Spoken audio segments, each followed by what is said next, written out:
मुख्यमंत्री विष्णुदेव साय हाल ही में जापान और दक्षिण कोरिया की यात्रा से लौटे। रायपुर लौटने पर मनाई एयरपोर्ट पर भाजपा नेताओं और कार्यकर्ताओं ने उनका भी स्वागत किया।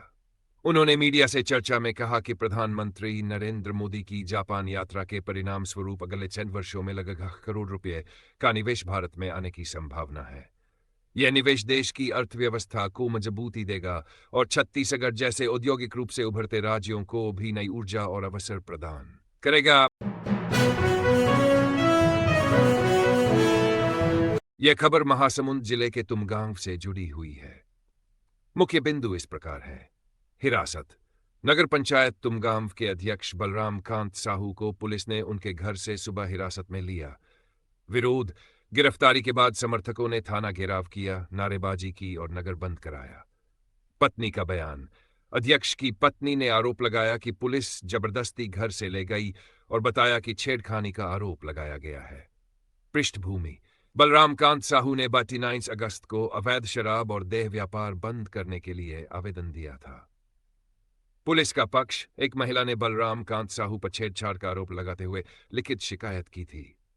कानूनी कार्रवाई। पुलिस ने साहू पर बीएनएस की धारा 351(3), 296, 74, 75 के तहत मामला दर्ज कर लिया है। दूसरा मामला अवैध शराब और देह व्यापार की शिकायत की भी जांच की जाएगी। यानी मामला दो तरफा दिख रहा है। एक ओर महिला की छेड़छाड़ शिकायत पर केस दर्ज। दूसरी ओर साहू द्वारा हाल ही में अवैध कारोबारों के खिलाफ कार्रवाई की मांग। बीजापुर बाढ़ हादसे पर यह खबर बहुत ही दुखद है। आपके द्वारा साझा की गई जानकारी के मुताबिक स्थान भैरमगढ़ ब्लॉक बीजा बस्तर। घटना सोमवार को नाव पलटने से चिंगेर गांव की 2 छात्राएं कक्षा 5वीं की बाढ़ में बह गई थी। रेस्क्यू प्रयास। नगर सेना की टीम लगातार खोजबीन करती रही, लेकिन तुरंत कुछ पता नहीं चला। नवीनतम अपडेट। शनिवार को दोनों छात्राओं के शव अलग अलग स्थानों पर झाड़ियों में फंसे मिले। आगे की कार्यवाही। नगर सेना ने शवों को रेस्क्यू कर बाहर निकाला। पोस्टमार्टम के बाद परिजनों को सौंपा जाएगा। गांव की स्थिति। घटना की जानकारी मिलते ही गांव में शोक और मातम का माहौल है।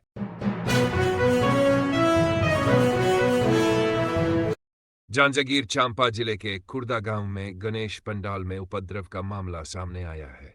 जानकारी के अनुसार नशे में धुत कुछ युवकों ने पंडाल में घुसकर पूजा सामग्री और साउंड सिस्टम को बाहर फेंक दिया। जब समिति के सदस्यों ने इसका विरोध किया तो आरोपियों ने उनसे मारपीट की और जान से मारने की धमकी भी दी।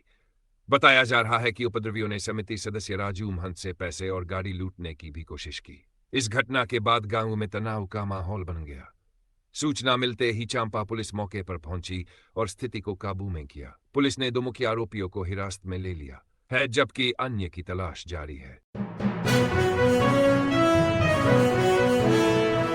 इंडिया टुडे सी वोटर सर्वे में छत्तीसगढ़ के मुख्यमंत्री विष्णुदेव साय को बड़े राज्यों की श्रेणी में दूसरा सबसे लोकप्रिय मुख्यमंत्री बताया गया है। उनकी लोकप्रियता बढ़ने का बड़ा कारण हाल ही में आयोजित सुशासन तिहार को माना जा रहा है, जिसमें वे गांव-गांव जाकर लोगों से सीधे मिले। लोगों की समस्याएं सुनकर मौके पर समाधान करने की उनकी शैली को जनता ने सराहा।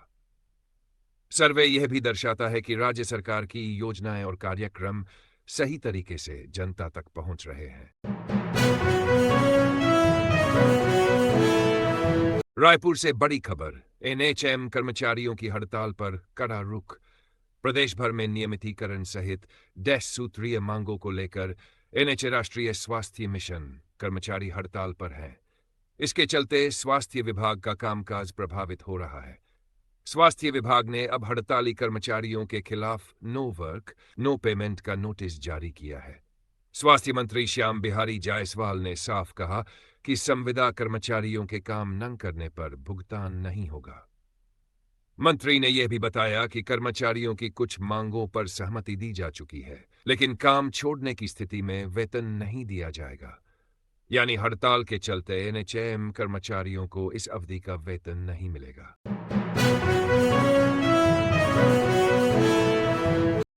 बीजापुर नक्सली घटना से जुड़ी आपकी दी हुई जानकारी गंभीर और दुखद है। मुख्य बिंदु इस प्रकार है। स्थान गंगालूर थाना क्षेत्र बीजापुर। पीड़ित टोटका निवासी शिक्षादूत।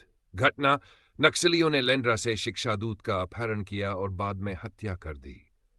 स्थिति: घटना के बाद क्षेत्र में दहशत का माहौल। पुलिस की कार्रवाई, शव को पोस्टमार्टम के लिए भेजा गया। पैटर्न: अब तक नक्सली 9 शिक्षा दूतों की हत्या कर चुके हैं। इदापा में 10, बीजापुर में 22 और सुकमा में 10। कारण: बंद स्कूलों के दोबारा शुरू होने से नक्सली नाराज, जिसके चलते वे शिक्षा दूतों को निशाना बना रहे हैं। यह घटना साफ तौर पर बताती है कि शिक्षा से जुड़े लोग नक्सलियों के निशाने पर हैं, क्योंकि वे शिक्षा प्रसार को अपनी विचारधारा और प्रभाव के खिलाफ मानते हैं।